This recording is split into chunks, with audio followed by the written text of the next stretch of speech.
विद्यार्थियों, कल हमने संज्ञा के दो प्रकार देखे थे, एक व्यक्तिवाचक संज्ञा और दूसरा जातिवाचक संज्ञा।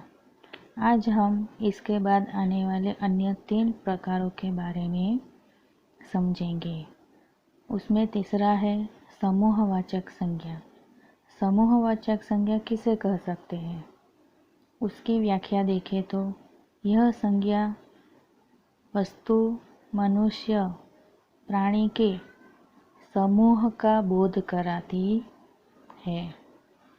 उदाहरण देखें तो पहला उदाहरण, रेलवे स्टेशन पर लोगों की भीड़ रहती है।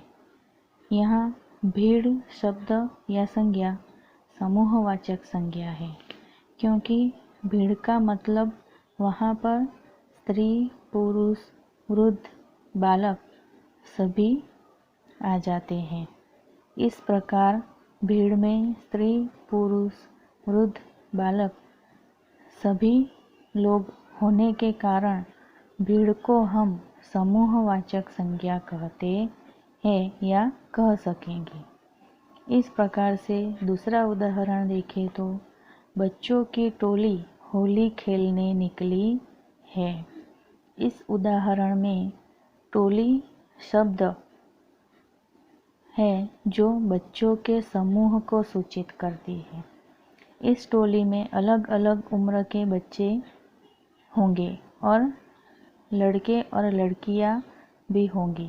इस प्रकार से अलग अलग उम्र और लड़कियां और लड़कों के समग्र समूह के कारण हम टोली को समूहवाचक संज्ञा कह सकेंगे।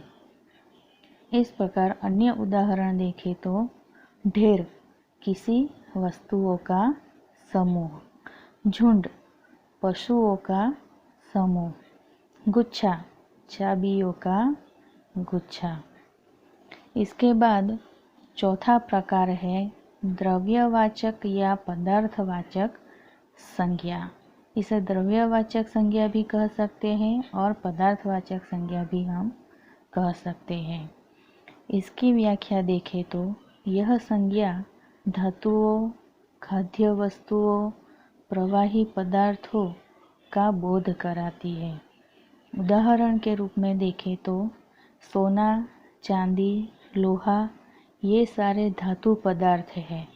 इसी प्रकार गेहूँ, चावल, दूध, तेल, पानी ये सारे खाद्य पदार्थ और प्रवाही पदार्थ है।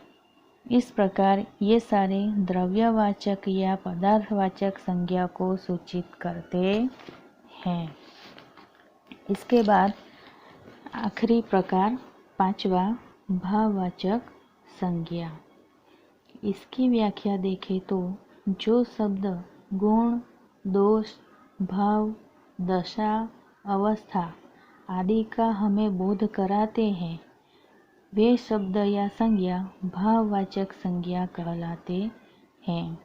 दूसरे शब्दों में कहें तो यह संज्ञा मन के भावों, प्रसंगों और अवस्थाओं का हमें बोध कराती है। उदाहरण देखें तो सुख, दुख, उत्साह, प्रसन्नता ये सारे हमारे मन के भाव हैं। विवाह, जन्म, मरण ये सारे प्रसंग है। बचपन, जवानी, बुढ़ापा, बीमारी हमारी अवस्था या दशा है। इस प्रकार ये सारे शब्द या संज्ञा भाववाचक संज्ञा को सूचित करती है। इस प्रकार यहाँ पर हमारी संज्ञा समाप्त होती है।